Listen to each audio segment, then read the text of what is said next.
Hey, it's Meg from High Scores Arcade, and tonight I'm here to spark your interest in Taito's 1981 arcade game, Kix.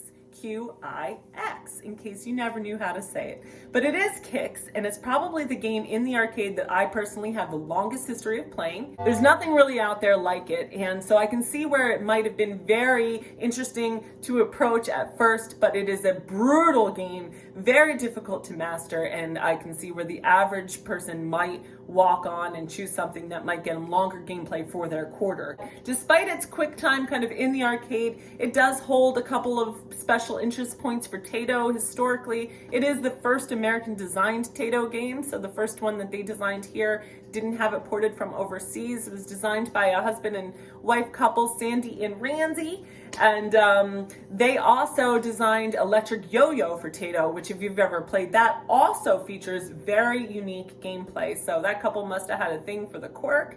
What does excellent on this game look like? Current high scores world record is 1,666,640. And again, I'm not here to show you that. I'm here to show you how to get past the default score, which for Kix is 30,000.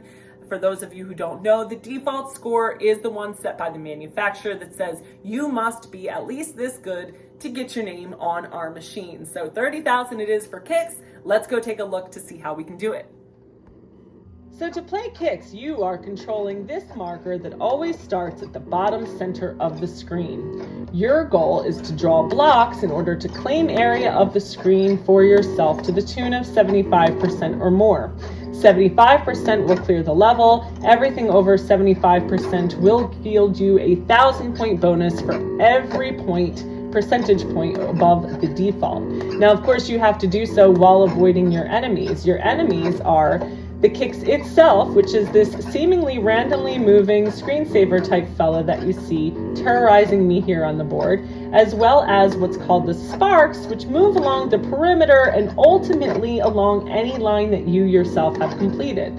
Now, the sparks themselves can't come and get you while you're actively drawing a new line, but that is exactly when you're vulnerable to getting hit by the Kix itself. So one way or another, you are always at peril in this game. Now you can see that you can draw two different kinds of lines, red or blue.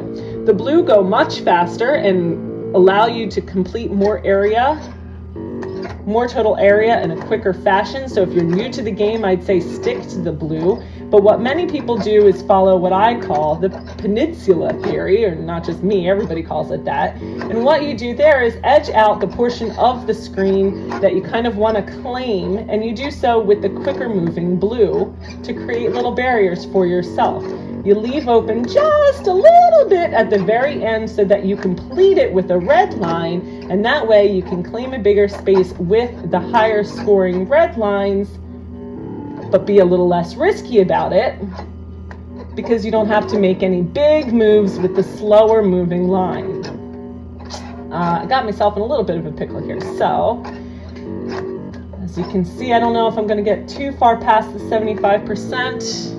But if I can, 78 shows you 3 times 1,000 is my bonus for that score, and now I'm above that default of 30,000. Now in this level, you'll see I'm already past the default score, but in this level, you'll see that the Kix have multiplied, and there are 2 of them. And your goal is ultimately either to claim the portion of the screen and just move on the board, but if you're trying to get fancy, the objective that they give you is to split the Kix into 2 different quadrants on the screen. If you do so, you don't get any immediate bonus, which feels really deflating because you're like, oh my God, look what I just did, right? So you don't get any immediate bonus, but everything from here on out is worth twice as much. So while it doesn't feel gratifying on the level that you do it, splitting the Kix does bring you advantage later on in life. That's it for today. Thanks everyone for watching. If you are new to High Scores Arcade, we are arcade collectors and preservationists with over 160 arcade cabinets in our private collection here in Northern California. a portion of which is playable at our storefront arcade on Park Street in Alameda in San Francisco's East Bay. We collect, protect, and then share back games from the classic era of gaming. And if you want to be a part of our mission, please like, subscribe, and share our content. And if you want to help us and contribute towards our preservation efforts, we invite you to visit our website at highscoresarcade.com/donate, where you can do just that. Thanks everyone, until next time.